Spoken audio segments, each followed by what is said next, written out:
All right, today we're going to unlock a really critical but kind of hidden part of the US tax system. We're talking about the individual taxpayer identification number, or as you'll hear it, the ITIN. So let's start with a pretty simple question, right? But it opens up this whole complex world. How do you pay taxes if you don't have a social security number? I mean, think about it. You're earning money in the US, but you're not eligible for an SSN. How on earth are you supposed to legally pay your taxes? Well, the answer is a system that was basically born from a big contradiction in US law. And that brings us to what you could call the taxpayer's paradox. It's this direct conflict in federal law. You've got the law on one hand demanding you do something, but on the other hand, it's not giving you the main tool you need to actually do it. So here's the heart of the problem. The law is super clear. If you earn wages in the US, you've got to pay federal taxes, period. But the number one tool for doing that, the Social Security number, well, not everyone can get one. And that creates this huge legal and logistical catch-22. So, how do you solve a paradox like that? Well, the government came up with a special key, a tool built for just one very specific job. And that tool is the ITIN.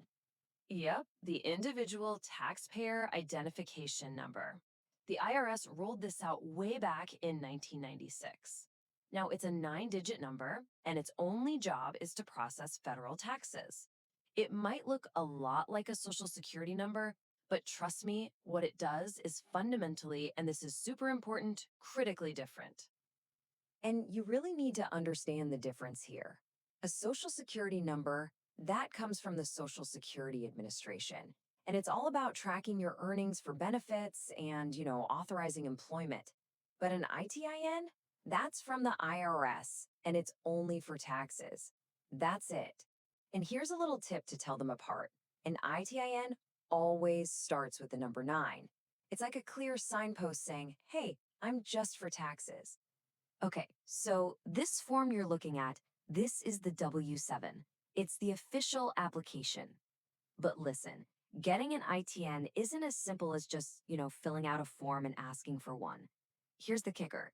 Ever since 2003, the IRS has made it a rule that you have to submit this form along with a valid, completed federal tax return. You can't just get one in advance. You have to prove you have a real reason to file taxes right from the get-go. So the process itself is, pretty straightforward on paper, but it is rigorous. You fill out that W-7, you attach your tax return, and then you have to provide original documents or certified copies to prove who you are and your foreign status. We're talking things like your passport. Then you bundle that whole package up and mail it off to a special IRS center down in Austin, Texas. Okay, so this is where the story gets really interesting. Because while the ITN was created just to be a simple key for paying taxes, it started to unlock all these other doors.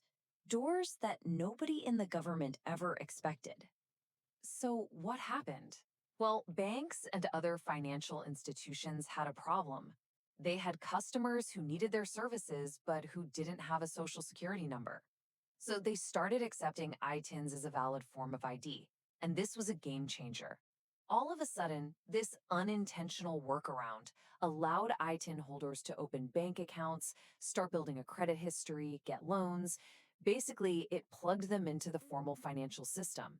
And remember, this was something the government never planned for. And it's so important to drive this point home. This whole expansion into banking and lending, it just happened. It was an organic, market-driven thing. It wasn't part of the IRS's master plan at all. As far as the government is concerned, an ITIN has one and only one official purpose: tax reporting. So naturally, when its use expanded like this, it raised a whole new set of questions, especially around privacy and risk. I mean, think about it. You're giving all this personal information to the IRS. How safe is it really? Well, the official answer is that your data is very protected. There's a really powerful federal privacy law, Section 6103 of the Internal Revenue Code to be exact, And it basically forbids the IRS from sharing your taxpayer info with anyone else. And that includes other government agencies like immigration. This confidentiality is like the bedrock of our whole tax system. The idea is to make sure people feel safe enough to file honestly. But is that protection absolute? 100% bulletproof? Well, as with most laws, the devil's in the details. And here it is. There is one critical exception.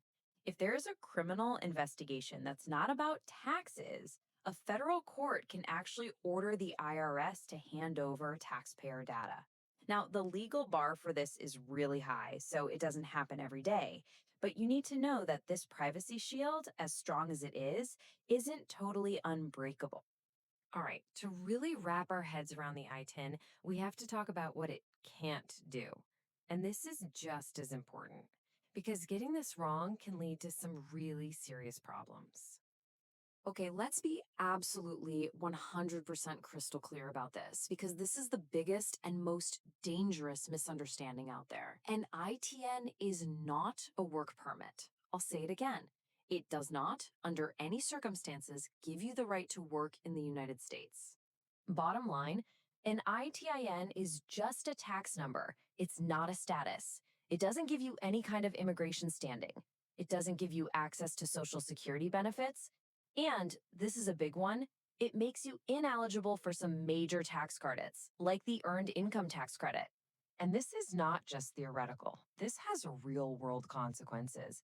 Take the story of Rosa. She was a day labor, made about $11,000 a year. She filed her taxes with her ITN, and somehow she was mistakenly given the Earned Income Tax Credit. But here's the thing, she was never eligible for it in the first place. So later, the IRS came back and demanded all that money back, creating this sudden, just devastating debt of over $5,000. It's a really tough lesson in the hard limits of this system. $5.8 billion. Despite all these complexities and risks we've talked about, the economic impact is huge. Get this. In 2019 alone, the IRS reported that tax returns filed with an ITIN brought in a net contribution of $5.8 billion to the U.S. economy. That's not a small number. So all of this leaves us with one big final question. Is the ITIN this brilliant tool for tax compliance, making sure everyone pays their fair share?